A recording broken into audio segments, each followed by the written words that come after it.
Welcome to student dictation. Dictation 5 second बाद शुरू होगा।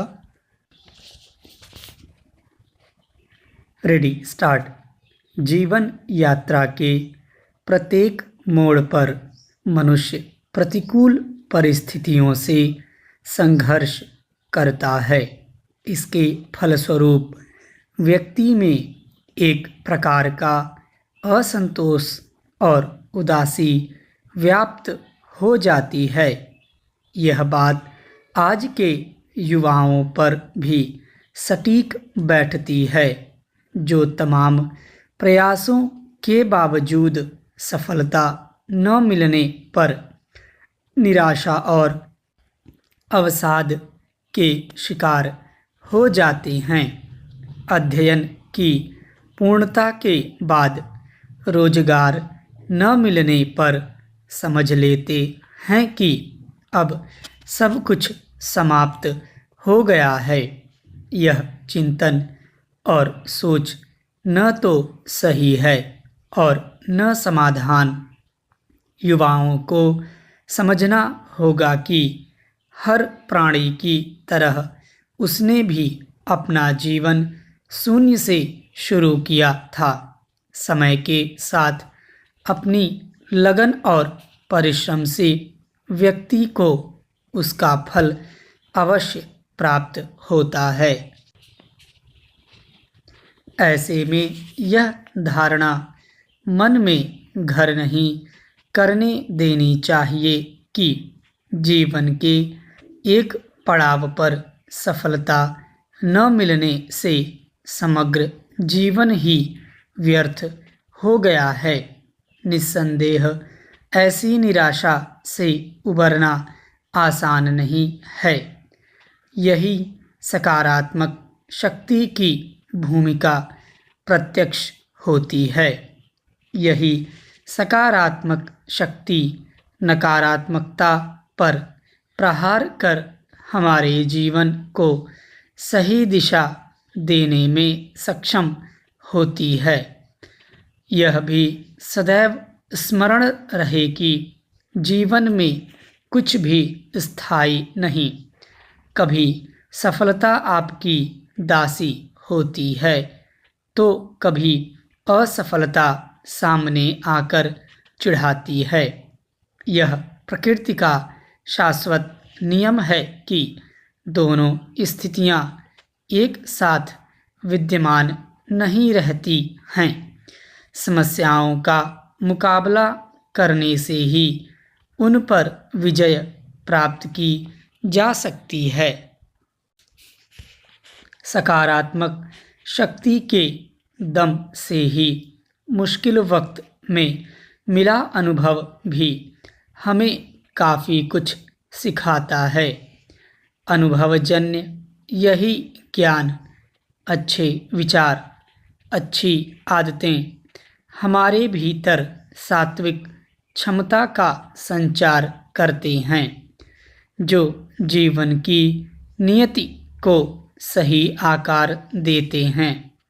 ऐसे भाव जब निरंतर हमारे मानस पटल पर तरंगित होंगे तो स्वाभाविक रूप से हम सकारात्मक संवेदनाओं को आत्मसात कर सकेंगे।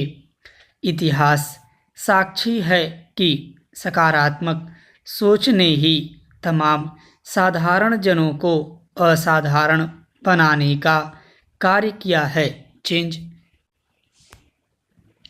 प्रकृति से की जा रही छेड़छाड़ के नतीजे कितने भयावह हो सकते हैं, इसका अंदाज देवभूमि उत्तराखंड में एक के बाद एक हो रही भयावह जल त्रासदियों से लगाया जा सकता है। विराम। वैज्ञानिकों और पर्यावरणविदों की तमाम चेतावनियों को दरकिनार कर विकास की अंधी दौड़ ने केदारनाथ त्रासदी के बाद यहाँ फिर तबाही मचाई है। विराम। ग्लेशियर टूटने से नदियों में आए जल सैलाब ने ग्लोबल वार्मिंग के बढ़ते खतरों की ओर भी इशारा किया है। विराम।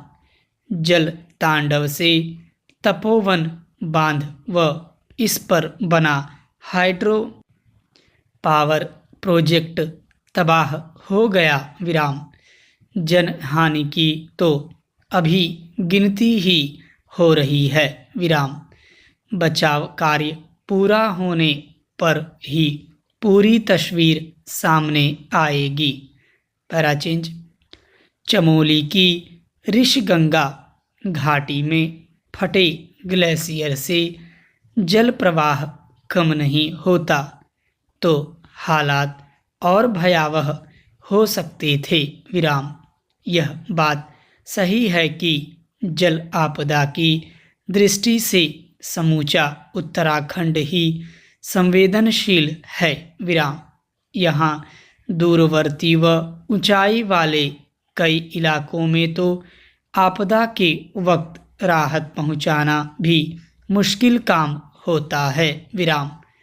ठोस कारण अभी तक सामने नहीं आया है, लेकिन माना जा रहा है कि ग्लेशियर फटने से ही यह आपदा आई। विराम। कारण अपनी जगह है, लेकिन यह तो मानना ही होगा कि प्राकृतिक संसाधनों के बेहिसाब दोहन और पिछली आपदाओं की अनदेखी ही चमोली जैसी विपदा को न्योता देती है। विराम। तबाही से हुए नुकसान की भरपाई में बरसों लग सकते हैं, पर बड़ा सवाल यही है कि क्या हम विकास के नाम पर नदियों की धाराओं को रोकने का अपराध नहीं कर रहे। विराम। क्या हम प्रकृति के दोहन की कीमत पर विकास का राग नहीं अलाप रहे। विराम।